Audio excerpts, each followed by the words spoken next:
And here I am, you wonderful, wonderful, good, really good people. And you know that I believe that everyone who has a soul has a perfect soul.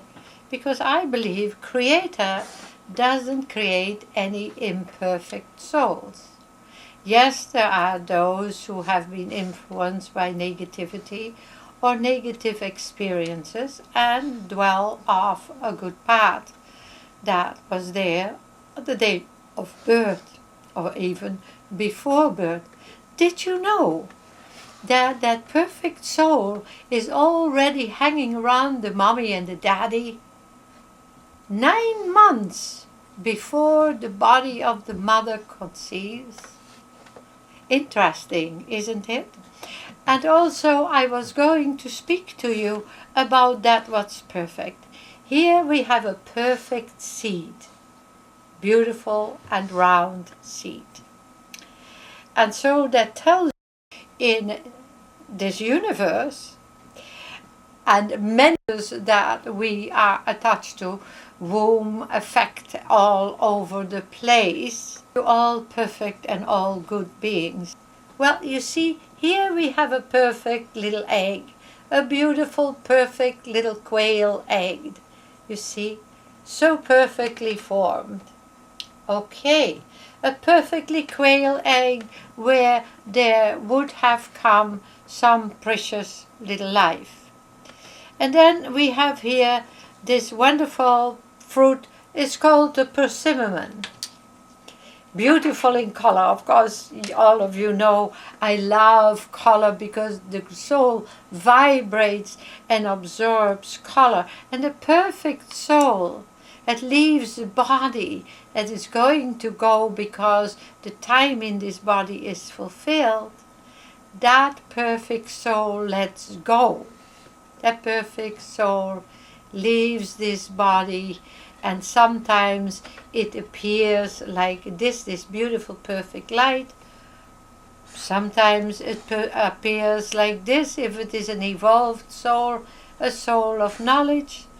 Sometimes it can also appear like this soul, like we say sometimes bird of many colors. And then I have here a jar, a plastic jar. And some of you at home, if you get yourself a bowl and fill it with water, and if I drop this jar into this water, it would float if I have the lid closed and there are no holes in it. Also, the soul itself. The soul itself is like a little capsule perfectly surrounding the body before it has descended to the earth vibrations and frequencies, and it has entered in the earth's atmosphere.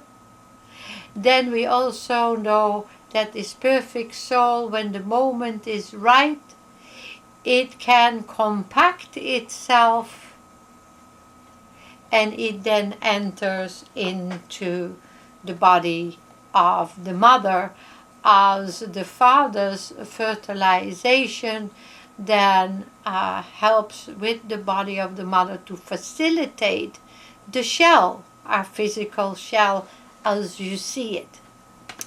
So many lovely notes and so many requests have I received. And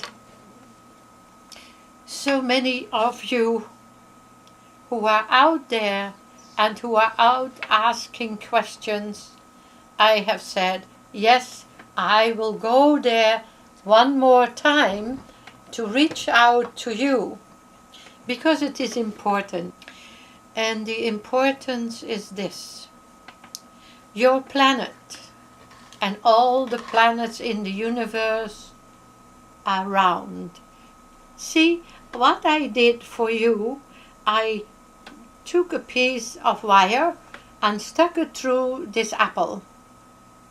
You see, but here we have a perfect apple, perfect part of life, and we have a bowl of water here. So there goes your apple into this bowl of water, and see, this apple will float. Now this apple, as it is floating here, as it would be floating, of course, as an energy to enter the tree and to come forth out of the tree, as it is, of course, fertilized itself into a seed, and then the seed sprouted the energy on the branches and it became an apple. But your planet Earth is also round like this apple. Do you remember what I showed you previously on YouTube?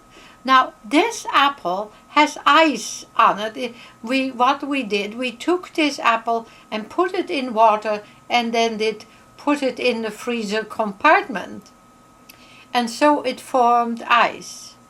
So even though the piece of wire is perfectly in the center of the apple goes into the water, and there you go.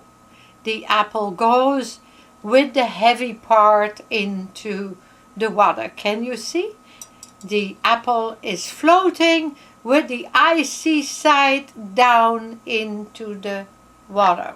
Now, let us look at the atmosphere, the cosmic frequencies, the energies around your planet. And the apple is your planet.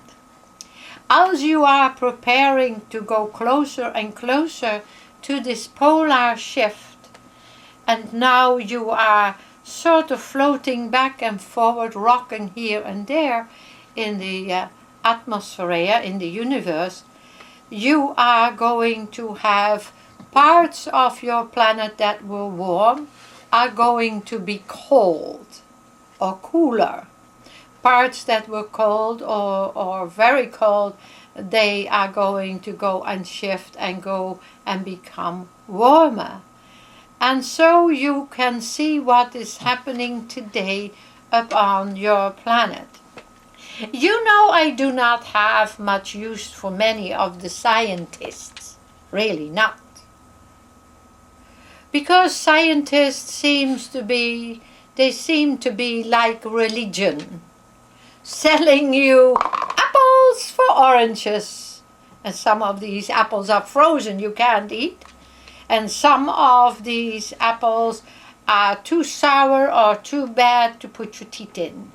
Whatever the masses buy and want to believe is what they are going to receive. See, selling you apples for oranges, I shall not do. I will not be a participating.